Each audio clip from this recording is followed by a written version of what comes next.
Hello, नमस्ते दोस्तों। आपका कैसे होंगे? आप तो अच्छे होंगे। इस लेक्चर में हम कंटिन्यू कर रहे हैं अपनी कैंसर वाली सीरीज़ को। हमारा सिस्टम तीसरा ही स्टार्ट हो गया था।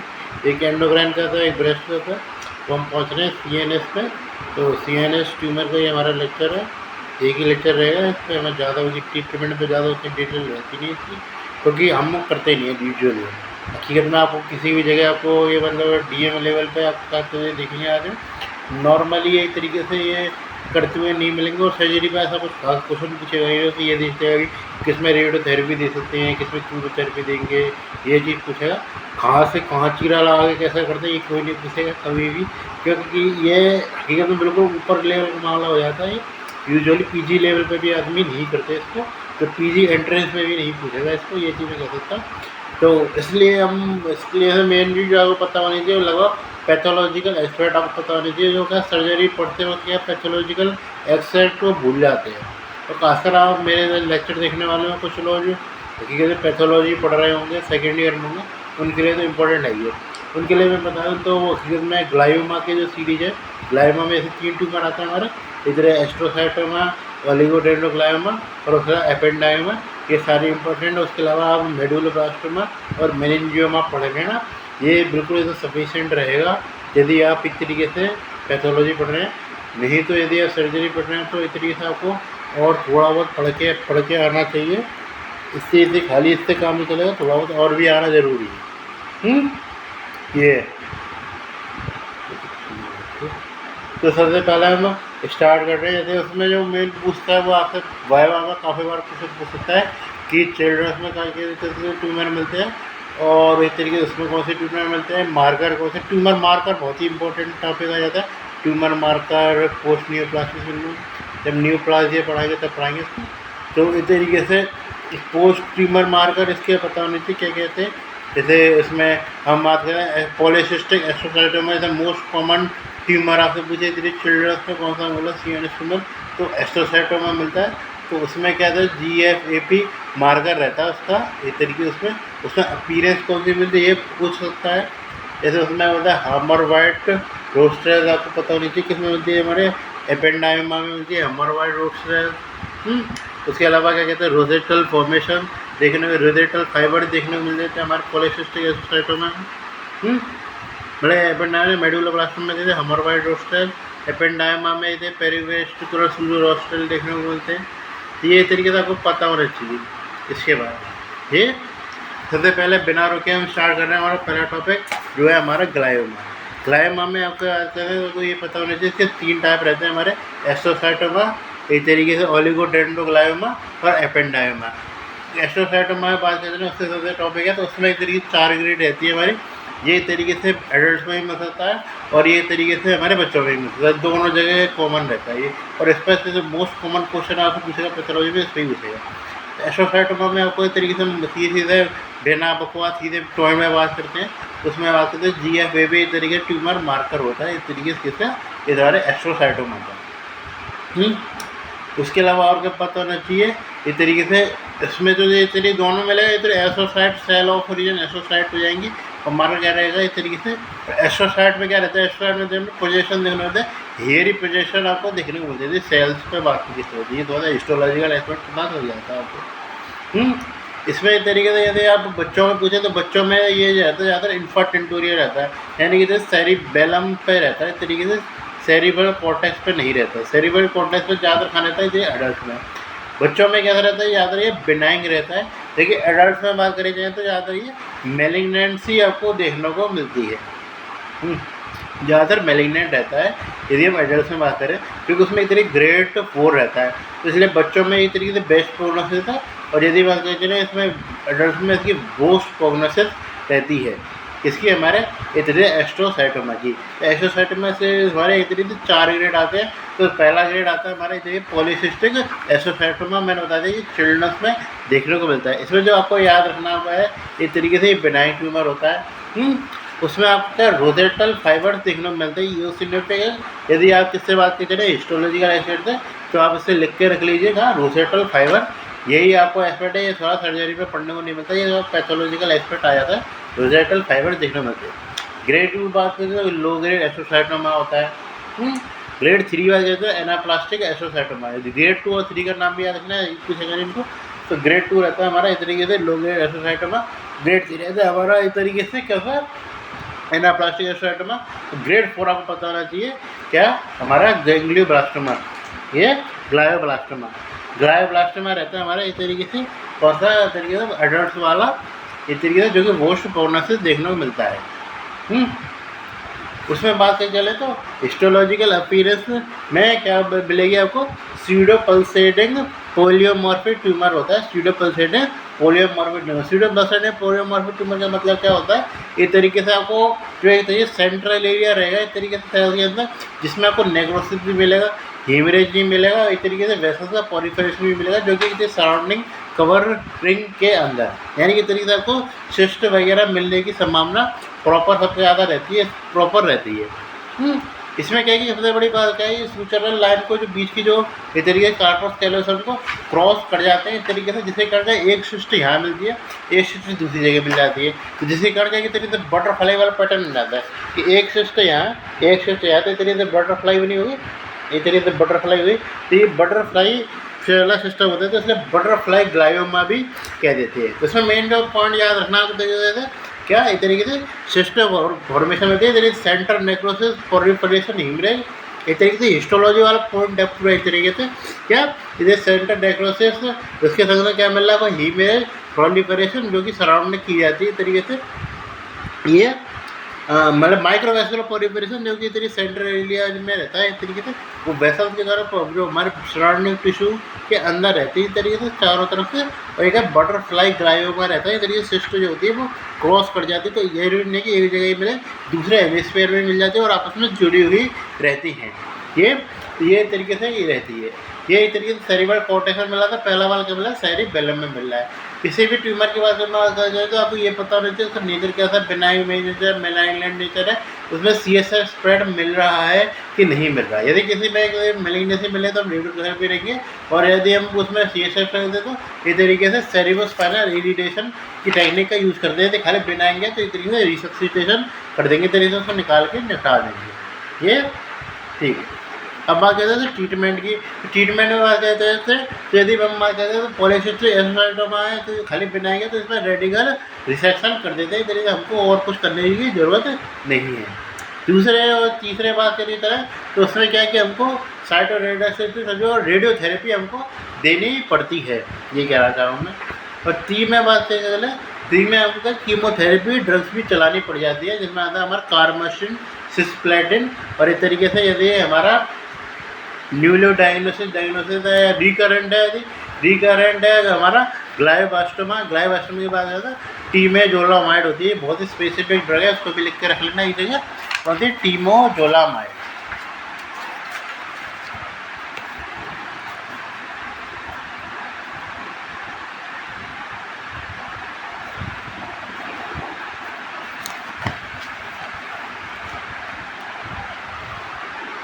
ये तो ग्रेड से आप पहचान गए।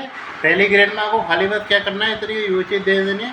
दूसरी वाले में आपको रेडियोथेरेपी दे देना है, कुछ जगह कीमोथेरेपी की जरूरत पड़ी तो हम देंगे, उसमें क्या आपको रेडियोथेरेपी तो देनी पड़ती है, उसके संग आपको कीमोथेरेपी भी देनी पड़ जाती है। ये चारों का पता होना चाहिए ग्रेड का। फिर हमारा दूसरा आता है ग्लायोमा में हमारा ओलिगोडेंड्रोग्लायोमा।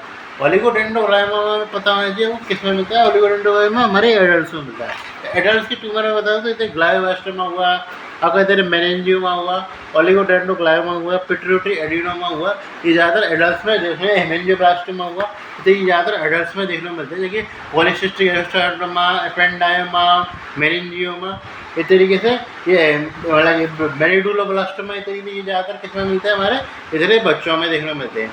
ओलिगोडेंड्रोग्लायोमा की किस में बात करके चलें, ओलिगोडेंड्रोग्लायोमा में पता होना चाहिए वही तरीके से आपको किसमें फ्रंटल लोब हमारा इन्वॉल्व हो रहा है। इसमें यदि इतनी एरिया इन्वॉल्व होने के बाद कहते हैं इसमें अगर आपको याद रखनी है इस तरीके से, इसमें 19p की हेट्रोजाइनिसिटी लॉस से आती है। देखिए क्रोमोसोम लेवल पे बात करके चलें, और क्रोमोसोम लेवल जिसमें यदि ये चीज़ मिल रही है मान लीजिए, और काफ़ी बार ये क्रोमोसोम की स्टडी की जाती है, ड्रग्स के लिए काफ़ी इंपॉर्टेंट होती है।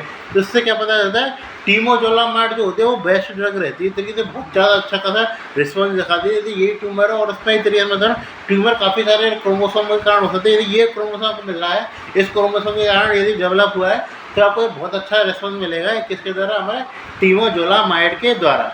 ये चीज़ है, इसे क्या कहते हैं, ओलिगोडेंड्रोग्लायोमा रहा है हमारा। इसमें जो आपको मार्क कहते हैं हिस्टोलॉजी पैथोलॉजिकल एस्पेक्ट है, ज़्यादा इंपॉर्टेंट है। दोनों ओपिनियन आपको पता होनी चाहिए। तो फ्राइड है, साइटोप्लाज्म देखने को मिलता है इस तरीके से, यानी कि तरीके से आपको बस सेंट्रल न्यूक्लियस मिलेगा और पेरिफेरल आपको क्लियरिंग देखने को मिलेगी। उसके अलावा क्या मिलेगा, वो चिकन वायर कैपिलरी पैटर्न देखने को मिलता है। चिकन वायर कैल्सिफिकेशन भी आपको देखने को मिलता है। कैल्सिफिकेशन अच्छा खासा देखने को मिलता है, 90% का 90% चांस है इसमें कैल्सिफिकेशन देखने को मिलता है। ये भी आपका पॉइंट है जानने लायक कि इसमें तो जैसे कैल्सिफिकेशन देखने को मिलता है। चिकन वायर एक तरीके से आपको जब कैपिलरी पैटर्न हुआ, और उसके अलावा क्या मिलेगा, सेल्स के नाम पे कैसे मिलेगा आपको, इस तरीके से फ्राइड एग अपीयरेंस देखने को मिलेगी।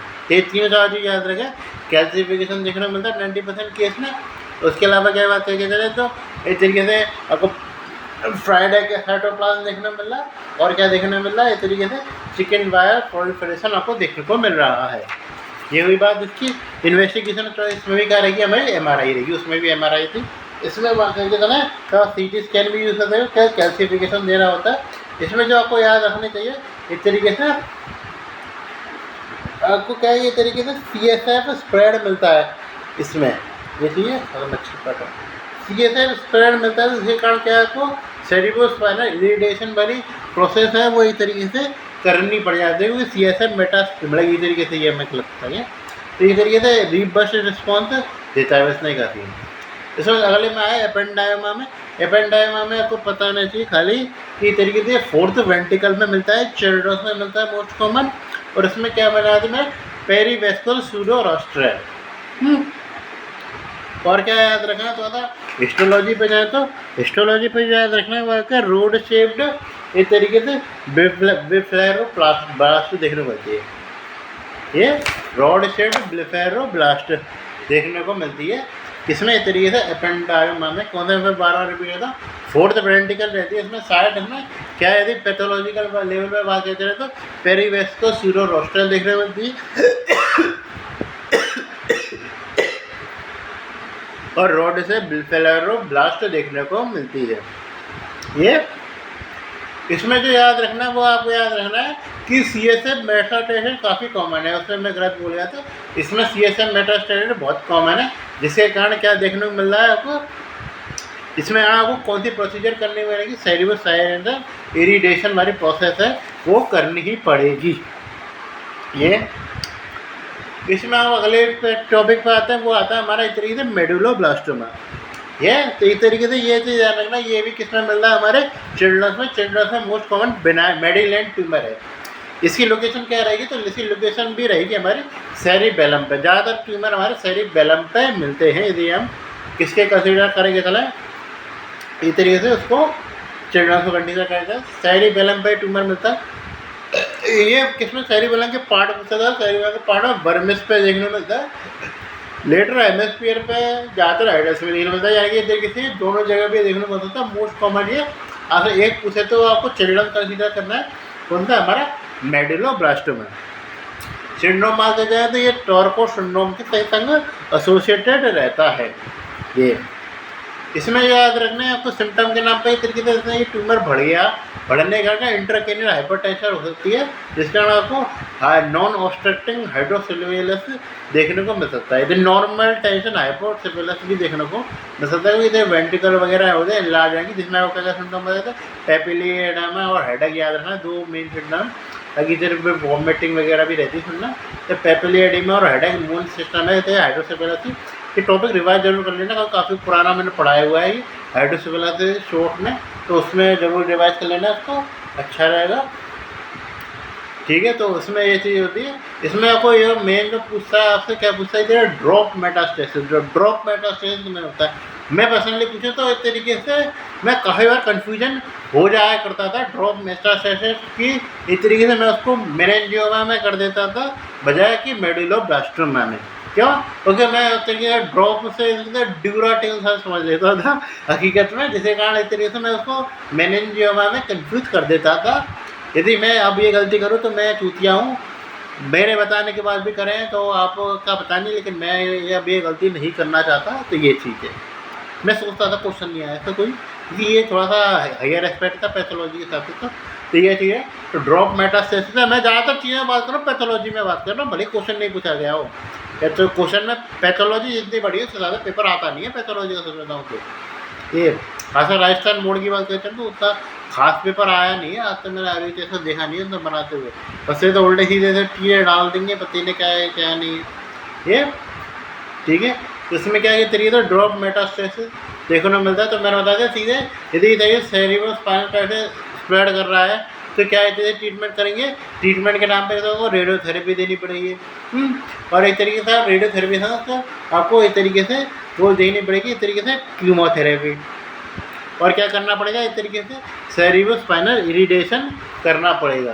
कीमोथेरेपी में बात करें तो एक तरीके से आप कार्बमस्टिन यूज कर सकते हैं, उसके अलावा विनिक्रिस्टिन यूज कर सकते हैं इसके ट्रीटमेंट। ये इसकी भी कीमोथेरेपी लिख लेना क्या है, इस तरीके से प्रत्येक की लिखते चलिए, इस तरीके से मैं रिवाइज कराएगा थोड़ी देर सभी कीमोथेरेपी। तो इसमें क्या होती है हमारे इस तरीके से मेडुला में कार्बमस्टिन स्प्रेड मिल रहा था, इस तरीके से इरिटेशन करेंगे। और क्या है ट्रीटमेंट थी इस तरीके से विनिक्रिस्टिन। इसमें क्या था हमारे एपेंडाइमा में सेरिब्रल इरिटेशन कर रहा था और कुछ हमें करने की खास जरूरत है नहीं। ये ओलिगोडेंड्रोग्लाइकोमा में क्या रहती है उसमें पता होना चाहिए हमारे, ये तो प्रोकार्बाजीन रहती है, उसके अलावा लूमस्टिन रहती है, और इस तरीके से हमारे वैसे विनक्रिस्टिन। तो इस तरीके से ये थोड़ा सा ज़्यादा कॉमन है, विनक्रिस्टिन दोनों में कॉमन है और लूमस्टिन दोनों में कॉमन है। इसमें बात कहते रहते हैं, उसमें मैंने बताया था इस तरीके से इसके रोम्बस रिस्पॉन्स दिखा देते 90 का होता है। टीमोजोलामाइड कौन हमारा ओलिगोडेंड्रोग्लाइकोमा। कोई सारा सेल वगैरह हमारे ग्लाइकोमा में कैटेगरी में आते हैं, इसलिए काफ़ी बार की कॉमन ड्रग रहती है। ये तो इसमें भी कहते हैं, तो उसमें भी हमारी कार्बमस्टिन और सिस्प्लेटिन है। इस तरीके से हम कार्बमस्टिन, लोमस्टिन और विनक्रिस्टिन ड्रग को याद रख लें, ये रिपीट होती रहती है। और ट्रीटमेंट में मैंने बताया कि ट्रीटमेंट आपसे नहीं पूछेगा, क्योंकि हकीकत में खां से खोपड़ी तोड़ के यूँ देने इसलिए संभव है हकीकत में आपके दौरा दिए जाए, कोई नॉर्मल पीजी लेवल का आदमी भी नहीं कर सकता हकीकत में, उसके भी फट जाएगी। मैं क्या बता रहा हूँ, तो इसलिए इसके बारे में ट्रीटमेंट में भी कि ये ट्यूमर कैसे निकालेंगे, क्योंकि ऐसा तो है नहीं खाली इंजेक्शन डाल के रिसेक्शन कर दिया, पता चला निकाले ट्यूमर का सी सब बाहर आ गया पूरा। तो इसलिए ये चीज़ आप नहीं करेंगे हकीकत में, पर्टिकुलर सर्जरी के नाम पे ये यहाँ पर नहीं होती। जैसे खासकर मैं जिस कॉलेज में पढ़ता हूँ वहाँ पे तो मैंने कभी मेरे ख्याल से होती भी नहीं है, किसी ने करी भी नहीं हुई। ये बड़े कॉलेज में हो सकता है कि करी हो, लेकिन ये कि ये ज़्यादातर DM लेवल का मामला है, ज़्यादातर हालाल नहीं देखने को मिलेगा। ये तो हमारे हैं तरीके से मेनिंजियोमा पे टॉपिक पे हमारे मेनिंजियोमा किसमें मिलता है, हमारे एडल्ट में देखने को मिलता है। तो एडल्ट में मोस्ट कॉमन बिनाइन ट्यूमर है, क्योंकि मेलिग्नेंट मैंने बता दिया था। आज से पूछे कि मोस्ट कॉमन ट्यूमर कौन सा है, हमारा ग्लायोमा में। ग्लायोमा के दोनों वेरिएंट आते हैं, चाहे हमारा इस तरीके से पॉलिसिस्टिक एस्ट्राटोमा की बात करते हैं या इस तरीके से ग्लायोब्लास्टोमा की बात करते हैं, लेकिन वो कि ग्लायोब्लास्टोमा मेलिग्नेंट आ रहा था। अब वहाँ से चाइल्ड में इस तरीके से बिनाइन में मोस्ट कॉमन था, तो मेलिग्नेंट में मोस्ट कॉमन कौन जाता था, मेलिग्नेंट में मोस्ट कॉमन जाता है हमारा इस तरीके से एपेंडाइमा जाता है इस तरीके से। बेलिडोब्लास्टोमा भी कैसा है हमारा इस तरीके से, मतलब जैसे मेडुलोब्लास्टोमा इस तरीके से जाता है मोस्ट कॉमन मेलिग्नेंट में। ये भी समझना मोस्ट कॉमन ट्यूमर कौन सा, मोस्ट कॉमन किस टाइप का ट्यूमर कौन सा है। मेनिंजियोमा में बात करते हैं ना, ऐसे उसमें बात करते हैं ना एडल्ट में इस तरीके से हमारे जा रहे थे इस तरीके से कौन सा, और क्या कि ट्यूमर के नाम पे इस तरीके से जो मोस्ट कॉमन ट्यूमर जा रहा था एडल्ट में, वो जा रहा था हमारा मेलिग्नेंट ट्यूमर। मेलिग्नेंट ट्यूमर में कौन सा, इस तरीके से क्या ग्लायोब्लास्टोमा एक तरीके से। तो उसमें हमको आपको बिनाइन में बताना जरूरी है, बिनाइन में मोस्ट कॉमन रहता है एडल्ट में एक तरीके से किसका अंदर ट्यूमर, हमारा meningioma most common primary benign tumour बात करते हैं। ये तरीके से प्राइमरी ट्यूमर मान लीजिए ऐसा ज़्यादा मेनिंजियोमा याद कर लेना इस तरीके से मोस्ट कॉमन ट्यूमर एडल्ट के केस में बात करिए तो। तो उसमें मैं कहता हूँ कौन सी सेल से रहता है, हमारे मेनिंजिस से उड़ा होगा, ड्यूरामेटर वगैरह से इसका रिलेशन होता है। ज़्यादातर इसकी लोकेशन कहाँ रहती है, हमारे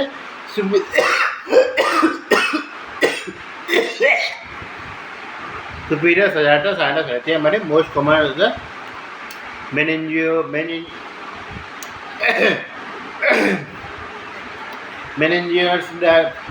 वाले मेनिंजियम सेल से इसका ओरिजिनेट होता है।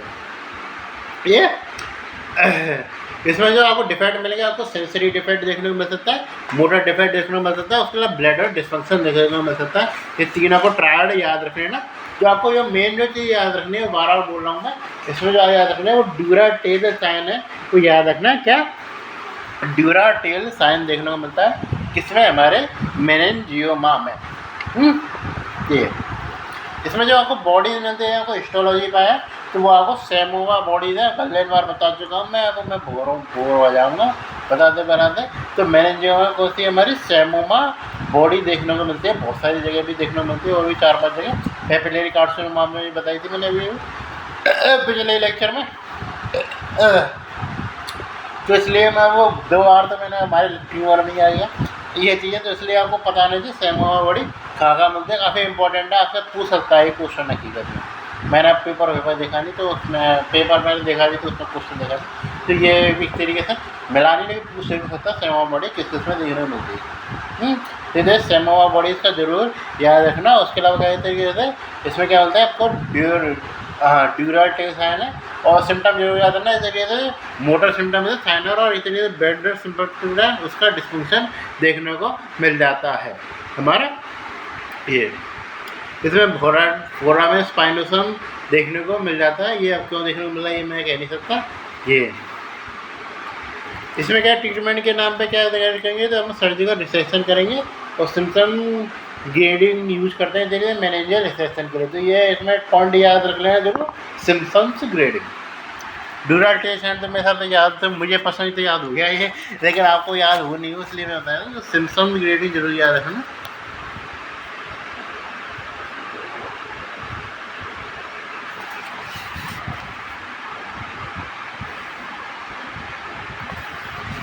सिम्पटम ग्रेडिंग यूज करते हैं ये। फिर अगला जो हमारा आता है एडल्ट्स के लिए, वो आता है हमारा इस तरीके से पिट्यूटरी एडिनोमा। तो ये मोस्ट कॉमन है तरीके हाइपर पिट्यूटरिज्म का कॉज।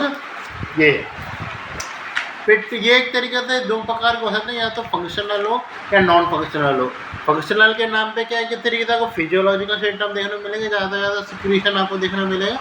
ये इसमें क्या मिलेगा आपको, नॉन फंक्शनल के नाम पे कुछ भी नहीं करेगा, बस क्या करेगा इस तरीके से जो है हमारा क्या है डिलेड प्रेजेंटेशन देखने को मिलेगी, जिसमें क्या एक तरीके से आपका जो बाप्टिक काजमा भी तो उधर ही साइड है, तो ऑप्टिक काजमा का कंप्रेशन करेगा, जिसके कारण आपको क्या देखने को मिलेगा, बाई टेम्पोरल हेमी एनिपिया देखने को मिलेगा। ये आते हैं पिट्यूटरी एडिनोमा पिट्यूटरी हाइपरप्लेजिया को कैसे डिफरेंशिएट कर सकते हैं ये बताए, तो रेटिकुलर चेन के द्वारा डिफरेंशिएटेड कर सकते हैं, क्योंकि क्या किसमें पॉजिटिव रहता है, हमारे पिट्यूटरी हाइपरप्लेजिया में पॉजिटिव रहता है।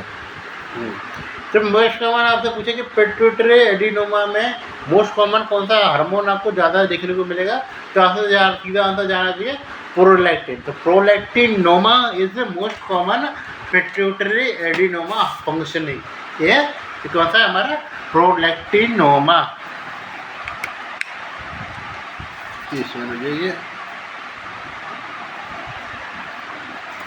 क्या है हमारा इस तरीके से, फिर दोबारा बात करते हैं पिट्यूटरी एडिनोमा। इसमें क्या है प्रोलैक्टिनोमा।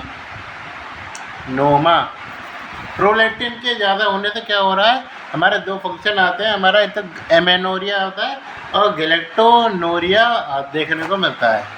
ये 100 सिम्टम पता होने चाहिए, पैथोलॉजिकल भी है, और उसके अलावा पैथोलॉजी में तो अब नहीं पूछता है टॉपिक को, तो इस तरीके से आपको एमेनोरिया पता होना चाहिए। बड़े इस तरीके से बोर्ड्स के हिसाब से और कंपटीशन के हिसाब से मतलब ये तो एमेनोरिया, अरे क्या लिखना पड़ेगा, एमेनोरिया और गैलेक्टोरिया, एमेनोरिया और गैलेक्टोरिया देखने को मिल जाते हैं इस तरीके से इसमें। और सिम्टम की बात करें तो आपको यदि क्या क्या देखने को मिलता है, ACTH का लेवल ज़्यादा होने का कुछ चीज़ें देखने को मिल जाएगी। उसके अलावा ग्रोथ हार्मोन की तरह सिक्रीशन हो जाएगा, लग जाएगा इस तरीके से आपको एक्रोमेगेली वगैरह देखने को मिल जाएगी। ये इसमें आपको ट्रीटमेंट के रूप में क्या कहते हैं, ज़्यादातर मोस्ट कॉमन ये हाइपरप्रोटेक्टिमिया है, तो इस तरीके से आपको डोपामिन एगोनिस्ट देनी पड़ जाती है, जो कि इस तरीके से किस में देते हैं हम, bromocriptine most common drug use करी जाती है इसके नाम पर। इन्वेस्टिगेशन ऑफ चॉइस क्या रहेगी हमारे, इस तरीके से MRI रहेगी, जिसमें आपको इस तरीके से क्या देखने को मिलेगा, इस तरीके से जो मास देखने को मिलेगा वहाँ पर इस तरीके से पिट्यूटरी ग्लैंड पे ही मास देखने को मिलेगा, पिट्यूटरी ग्लैंड आपको लार्ज देखने को मिलेगी। ये इसमें क्या सर्जिकल अप्रोच के बारे में बात कहते हैं, तो ये थोड़ा सा पता होना चाहिए इसकी, खाली बस इसकी पता होनी चाहिए। तो इसमें क्या कहते हैं, इसमें इंट्रावेनस ट्रांसपिनोडल और सब लेवल हम दोनों प्रकार के तरीके से इंसिजन देते हैं, तरीके से घुसा के हम निकालने का प्रयास करते हैं पिट्यूटरी ग्लैंड को। ये काम कर सकते हैं कि ब्रेन खोल के कुछ करना बहुत मुश्किल है, लेकिन ऐसे करना थोड़ा सा आसान है। तो इस तरीके से ये हो, पिट्यूटरी का मास भी हो सकता है अच्छा खासा बड़ा हो, उसमें हम इस तरीके से मास को पहचानना बहुत मुश्किल हो जाता है। तो ये चाहिए। इसमें क्या था, सर्जिकल अप्रोच के नाम पे आते हैं ट्रांस इंट्रानेजल ट्रांस स्पिनोइडल।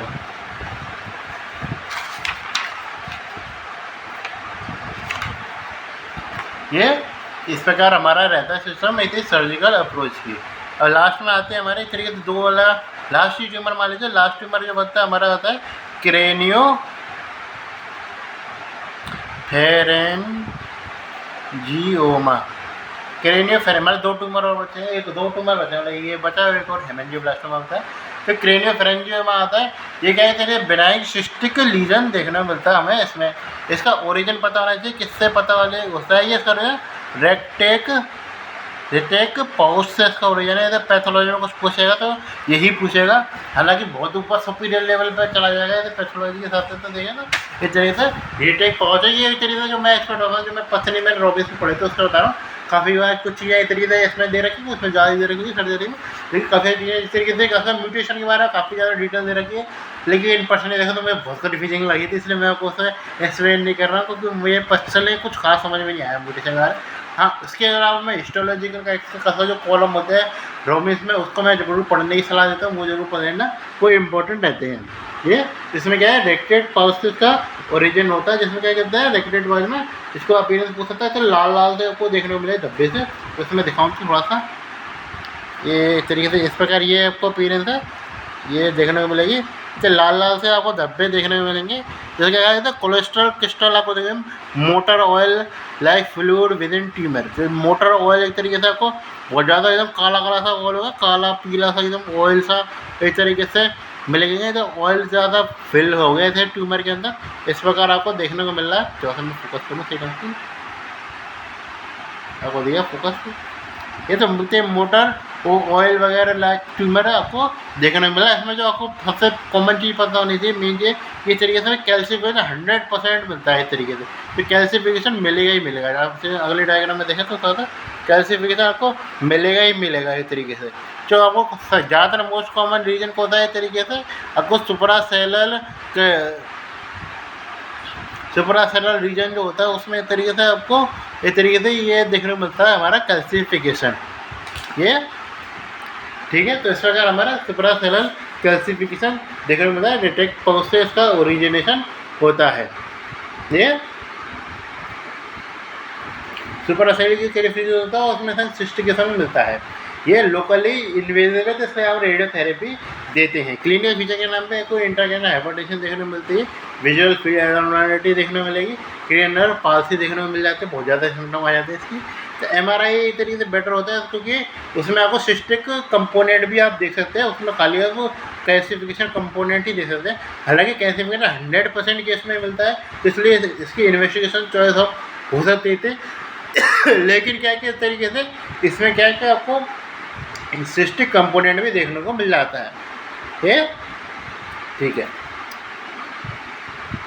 इसमें जो 3D स्कैन का यूज़ होता है वो इसलिए होता है कि एक्सटेंट पता करने के लिए, क्योंकि जहाँ जहाँ जा रहे डिश वहाँ पर कैल्शिफिकेशन तो होगा ही। ये इसमें कि मैनेजमेंट में क्या करेंगे, हम क्या करेंगे ट्रांस स्पिनोइडल रिसेक्शन करते हैं, जिसमें हम उसके बाद रेडियोथेरेपी जरूर देंगे। क्योंकि यदि हमने रेडियोथेरेपी नहीं दी तो ये क्या है कि तरीके से ये वाइटल ये क्या है हमारे ब्रेन हाइपोथैलेमस का डिपोजिशन हो सकता है, जिसके कारण होता है कि हाइपोथैलेमस के द्वारा हार्मोन के सिक्रीशन को करने के लिए सिग्नल देना ही बंद हो जाए, और होता है हमको लाइफ लॉन्ग का हमको हमको हार्मोन देने पड़ जाए पिट्यूटरी ग्लैंड वाले। ये इसलिए हम ऐसा नहीं करेंगे। ये आके आते हैं तरीके से हमारा कौन सा ट्यूमर, हेमेंजियोब्लास्टोमा का। हेमेंजियोब्लास्टोमा की बात करें तो ब्लड वेसल का ट्यूमर है, ये तरीके ये पता होना चाहिए। ये बिनाइन ट्यूमर रहता है, और ये कहता है हमारा हेमेंजियोब्लास्टोमा अडल्ट में पाया था, और एक हमारा इस तरीके से रीजन के नाम पे सेरिबेलम में ही रहता है, पोस्टीरियर फोसा में। इसमें जो पता था वॉन हेपेल लेडाउन सिंड्रोम से एसोसिएट रहता है ये। इसमें जो मैंने याद रखने वाली बात है, इस तरीके से ये इरिथ्रोसाइटोसिस देखने को मिलता है, यानी कि तरीके से इरिथ्रोपोइटिन की सिक्रीशन बढ़ाता है, जिसके कारण सेकेंड डिग्री पॉलीसाइथेमिया देखने को मिल जाता है। सिम्टम में और किसी ट्यूमर में ये चीज़ नहीं देखने को मिल रही थी। ये क्या इसमें आपको क्या देंगे क्या रहेगी आपको MRI, क्योंकि उसमें कैल्शिफिकेशन नहीं मिलता, आपको इस तरीके से सिस्टिक लीजन देखने को मिल जाता है ये। ठीक है, तो इस प्रकार हमारे लगभग सारे ट्यूमर हो गए। तो प्राइम में लिम्फोमा की बात करते हैं, CNS लिम्फोमा की, तो इस तरीके से ये क्या है ना, हमारे मोस्ट कॉमन टाइप रहता है नॉन हॉकिंग लिम्फोमा में, तो ज़्यादातर HIV एड्स के पेशेंट पे ही देखने को मिलता है, वो कि और किसी में नहीं देखने को मिलेगा। इसमें जो बात करते हैं गोस्ट सेल ट्यूमर भी कहते हैं इसको, ये पता होना चाहिए थोड़ा सा। इसमें साइकेट्रिक में सीवियर देखने को मिलेगा, इंट्राक्रेनियल हाइपरटेंशन देखने को मिल सकती है। ये इसमें क्या कि स्टीरॉयड वगैरह इसका बहुत अच्छा इलाज हो सकता है इसका, क्योंकि ये एक तरीके से लिम्फोसाइट वगैरह को कम करेगा मात्रा को ये, इसलिए इसे कहते हैं मेथोट्रेक्सेट हुआ, ये सब हम दे सकते हैं इस तरीके से स्टीरॉयड को किया जाने से। ये तो मेलिग्नेंसी के बारे में बात करते हैं, मेलिग्नेंसी में ज़्यादातर मैं बता देंगे पॉइंट पे मोस्ट कॉमन साइड क्या रहती है इतनी मेलिग्नेंट ट्यूमर की, तो इस तरीके से फ्रंटल लोब रहती है हमारे, फिर सेरिबेलम रहती है, सेरिबेलम हो जाता है, फिर ब्रेन स्टेम रहती है मोस्ट कॉमन साइड। इन्वेस्टिगेशन क्या रहती है, चॉइस क्या रहती है ज़्यादातर किसमें, यदि हम मेलिग्नेंट बीमारी बात करें जो MRI रहती है, मैंने इन्वेस्टिगेशन चॉइस। ये ट्रीटमेंट के क्या होता है, हम मेटास्टेक्टोमी कर सकते हैं, इस तरीके से होल ब्रेन रेडियोथेरेपी दे देती है ये।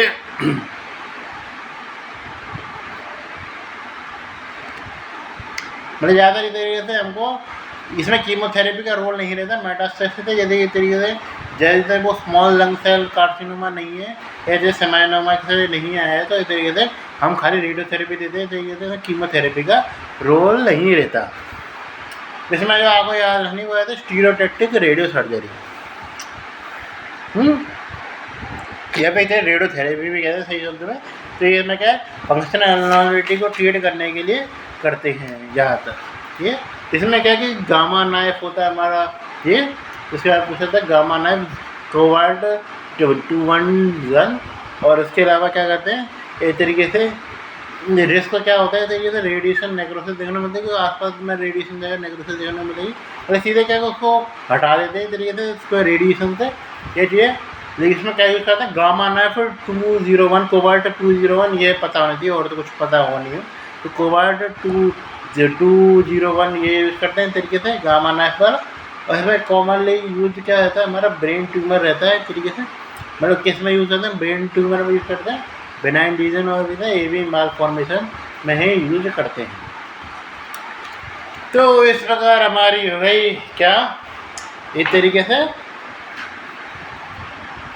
CNS ट्यूमर वाला लेक्चर बताऊँगा, जितना मैंने बता दिया उतना काफ़ी। पैथोलॉजी और सर्जरी में कुछ खास अंतर रहता नहीं है, जैसे मैंने बताया था उसके लिए बताया था ना पिछली बार, क्या कहते हैं तरीके से ल्यूकीमिया की केस में बताया था, उसमें जो ट्यूमर आ गया था लगभग के, उसमें मैंने बताया था कि पैथोलॉजी उसमें ज़्यादा कुछ खास अंतर नहीं पड़ेगा, लास्ट में हम बस ट्रीटमेंट की बात कर लेंगे। तो ऐसा ही इसमें है क्यों, क्योंकि इस तरीके से इसमें हम काफ़ी कुछ खास ट्रीटमेंट के नाम पर वो सारे रेडियोथेरेपी दे दोगे, और रेडियोथेरेपी में भी जो भी काम है वो रेडियोथेरेपी खुद अपने लेवल पर करेगी, आप फिर ना करोगे कुछ। तो ये चीज़ है, तो इसलिए इसमें ट्रीटमेंट के बारे में ज़्यादा कुछ खास डिटेल में पूछता नहीं है, टाइप्स वगैरह के बारे में पूछ सकता है। हाँ, जो मैंने बताया था थायराइडेक्टमी हुआ है बेस्ट सर्जरी, उसके बारे में पूछ सकता है कि वो हम यूजुअली कर सकते हैं इस तरीके से, जो इस तरीके PG रेजिडेंस भी कर सकता है, हम भी देख के आ जाते हैं इस तरीके से काफ़ी बार।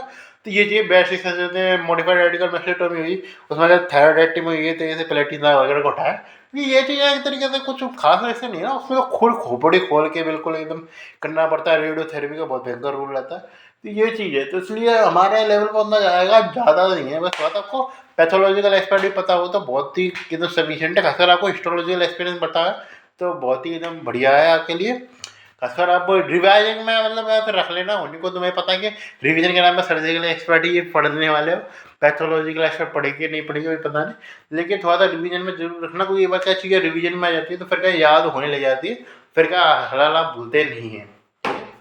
ठीक है, तो आप बने यदि पैथोलॉजिकल एक्सपर्ट पूरा रखा हो तो ये काफ़ी बार आसान लेक्चर भी रहता है।